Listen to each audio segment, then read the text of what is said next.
The robber deliberately knocked over the coffee on the table. Then while the waitress came to clean the floor, he quietly stole her phone. Next, using washing his clothes as an excuse, he quickly went to the restroom. This was just the first step in robbing the bank. He then used his own phone to send the waitress's photo to his accomplices, signaling them they could proceed. Several people arrived at the bank entrance, put on their masks, and pulled out pre-prepared tools. They opened the bank's electrical box and cut the wires controlling the surveillance inside. Then they kidnapped the bank manager who had just gotten off work.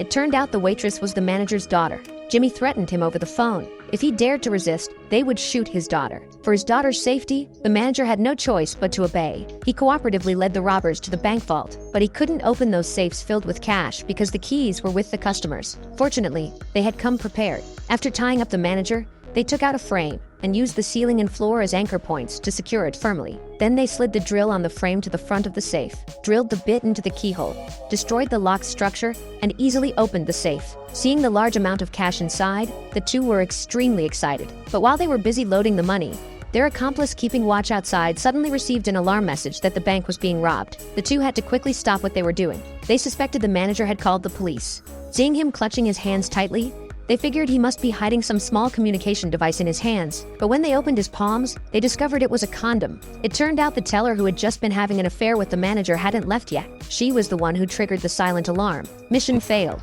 and the group could only evacuate quickly. The robbers outside used disinfectant to clean the fingerprints from the car, then went to the bank's back door to pick up their two accomplices. Although time was tight, they had managed to grab $1 million. The police cars caught up at this moment. Because the group was riding dirt bikes, they deliberately led the police cars onto mountain roads. Here, the dirt bike's advantage was fully demonstrated. The helpless police could only watch as the group escaped right under their noses.